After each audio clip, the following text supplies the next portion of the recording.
So, hi guys, welcome to Class with Coco. I go by the name of Classy Coco, and you already know how it goes.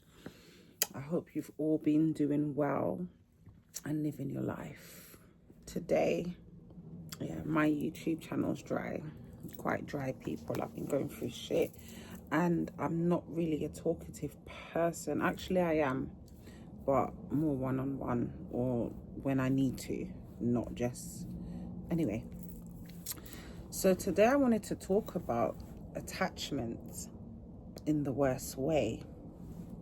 I want to talk about an experience that I've had twice now. As I've explained before, I'm an empath, and so I can feel people's energy when they're around me and sometimes remotely. But I want to talk about the attachments that you can form within relationships, especially sexual or intimate relationships. A lot of people are unaware of this, and maybe some people are not that in tune with themselves, or their nervous system isn't as sensitive as others, and so some of you may not experience this. But for those who have experienced this is a video for you all, to let you know that you're not going nuts. You're fine. So when we connect with via intimacy with another person, energetic cords are formed between you, and I don't have the scientific data nor explanation for you all. I can just explain myself based on my own experiences. Guys, I had to cut the video because I've got kids in this house disturbing me. So yeah, as I was saying, I don't have any scientific explanation for you all, so I'll be using some words to describe exactly what happens based on how it's happened to myself. So it can be really tormenting connecting with an individual, especially a negative person that you have been with intimately, especially when that person won't let you go energetically. And what I mean by that is that they often think about you, they may miss you, and because of that reasoning, you yourself will start thinking about them too. Like literally, you'll be sitting there and they will just randomly pop up in your head. Like you could be having fun, dancing, doing music, or studying, or just like watching something on TV, and they would just constantly be in your head. This may be followed by a feeling of unease where your body feels as though you can sense them within yourself, and it can feel very nuts. It can feel as though you are out of control of your mind, and a lot of the times, if you really did like this person, you would end up blaming yourself and, you know, getting angry with yourself and wondering why you can't get this person out of your head. And I'm here to tell you that it's not because you can't get that person out of your head. It's because that person can't get you out of their head. And I don't want to misguide or mislead people, because when we are in love or when we are attached to someone, and, you know, maybe you didn't want that relationship to end, you may end up taking this information as a sign to reach out to that person. But that is not why I'm making this video, and that's something that I wouldn't want you to do, because if that person is a narcissist or has toxic traits about them, hence the reason why you're not around them, then you need to let the universe and time do its thing, and you need to be strong.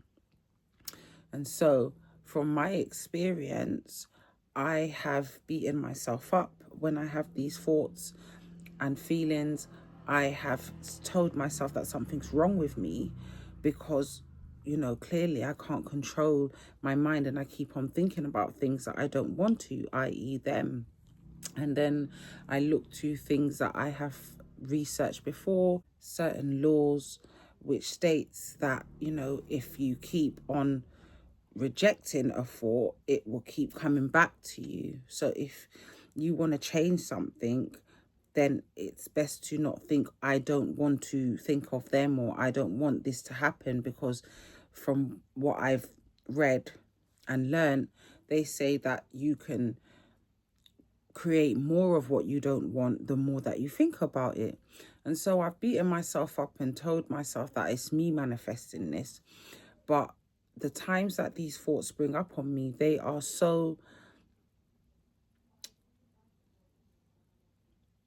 random, like nothing has triggered it. I wasn't watching a love movie where it's triggered my own emotions, and then maybe my unconscious went to that part of my mind, and then I started thinking about the times that I've felt like whatever I'm watching, these thoughts literally come up, and as soon as I wake up, or they'll just randomly attack me when I'm in a good space and I feel happy.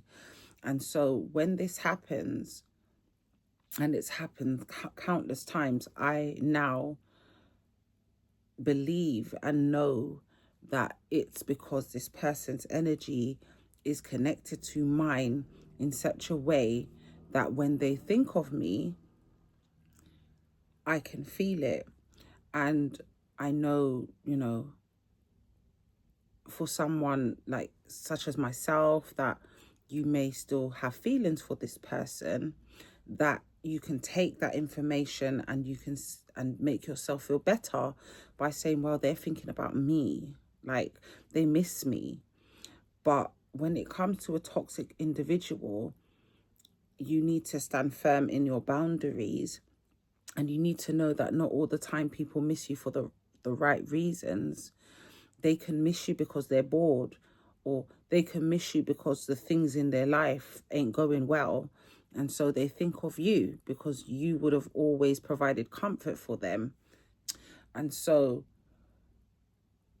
I've been monitoring myself, and I've spoken about this on my channel before. There was a certain individual who I thought was a narcissist, but then I realized he was an avoidant. But to be quite honest, I feel as though he's got narcissistic traits and avoidant traits, and he's just quite toxic. And so this person's energy just pops up in mine randomly, mostly every day. And I have a Ring camera outside, and I can see him driving past my house most nights. And so that to me is confirmation that obviously I am still in this person's mind, and I don't believe it's in a good way, because if it was, he would treat me right. Possibly he doesn't know how to do so. And so for years I've battled with thinking that something's wrong with my mind, because I feel the energies of people around me, and especially those that I'm really close to, i.e. intimate relationships, and it's made me doubt myself and who I am. But in this world, as you can see, and as we look around, there's people that are just different. Everyone's different. And so I guess being an empath and being able to feel energy is a divergent from the norm, and not many people are truly empaths. There are a lot of people who are empathetic, i.e. they're nice people that think about others and are able to put themselves in others' shoes. But then there's those of us who are actual empaths that have no choice in the way that our bodies and minds communicate within this world, and we are able to feel other people's energies, and some of us are able to feel those energies remotely. It's been really scary, I guess, as an empath as well.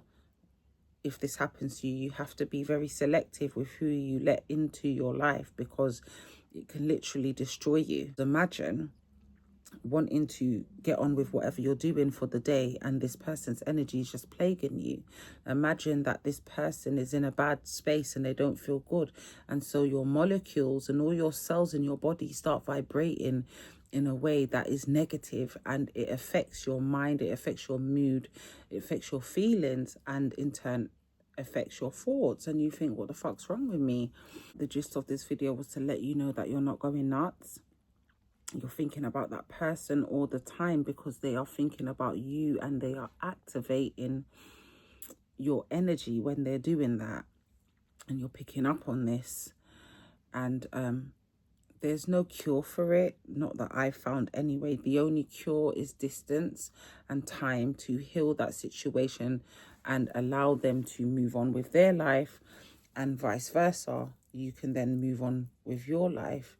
I would suggest meditating, and during the times that this energy feels very heavy, to distract your mind and your brain by maybe watching a movie or doing something like art or something, and just indulging in self-care as well. For myself, I like to do gardening. I think being in touch with nature really helps, because nature seems to be the only thing that's real within this earth right now. So yeah, that's all I wanted to say. And like I said before, I hope you're all having a good day and stay safe. And yeah, I'll catch you all soon. Bye.